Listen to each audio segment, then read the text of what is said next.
Hello hi అండి. వచ్చేసిందండి మా ఇంటికి కూడా రాఖీ పండుగ. ఇంకా రాలేదేటబ్బా అని ఆలోచిస్తుండగానే మా ఆడపడుచు అయితేనండి సండే హాలిడే ఉంటుందండి. సండే అయితే వచ్చేసిందండి. పాపం ఎక్కడి నుంచి వచ్చింది అనుకుంటారా? మియాపూర్ నుంచి వచ్చిందండి. పాపం మియాపూర్ నుంచి వచ్చి పొద్దుట నుంచి వచ్చిందండి. వచ్చేసి ఇగోండి రాఖీ అయితేనండి వాళ్ళ అన్నయ్యకి కట్టేసిందండి. మంచిగాని రాఖీ కట్టేసండి. ఒక స్వీట్ బాక్స్ అయితే పట్టుకుని వచ్చిందండి. వాళ్ళు అన్నీ స్వీట్ తినరండి. మళ్ళీ హాట్ కూడా తెచ్చిందండి. కొద్దిగా అయితే పెడుతుంది. స్వీట్ తినిపించండి. మంగళహారతి అయితే ఇచ్చేసిందండి. మరి కానుకలు అంటారా? కానుకలు ఇద్దాం, చీర కొందాం అనుకున్నానండి. చీర వద్దు, నేను బంగారు రూపు కొనుక్కుంటాను అందండి, లక్ష్మీదేవి రూపు. అందుకని ఇంకా పైసలు అయితే ఇచ్చేసానండి. ఇంకా ఆవిడకి ఏది ఇష్టమైతే అదే ఇవ్వాలి కదండి. అందులోకి మాకు ఇక్కడ గుడి ప్రతిష్టాపన అయితే జరిగిందండి.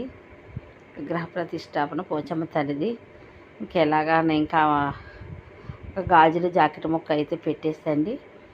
డబ్బులు అయితే ఇచ్చేసానండి. తర్వాత నేను కూడానండి మా అన్నయ్యకి రాఖీ అయితే కట్టానండి.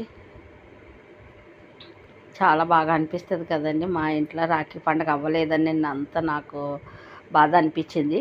మార్నింగ్ అయ్యేసరికి మా ఆడపడుచు అయితే వచ్చేసిందండి. చాలా సంతోషం అనిపించింది. ఇంక నేను కూడా అయితే రాఖీ కట్టేసానండి. మా అన్నయ్య అయితే నాకు కూడా డబ్బులు ఇచ్చాడండి చీర కనుక్కోవడానికి. చాలా మంచిగా అనిపించింది. ఇంకా ఇలా ఒకళ్ళకి ఒకళ్ళు ఇలాగా రక్త సంబంధం అనుబంధాలు కలవాలంటే ఇలాంటివన్నీ మనం పాటించాలండి. అప్పుడే మనకు కూడా మంచిగా అనిపిస్తుంది.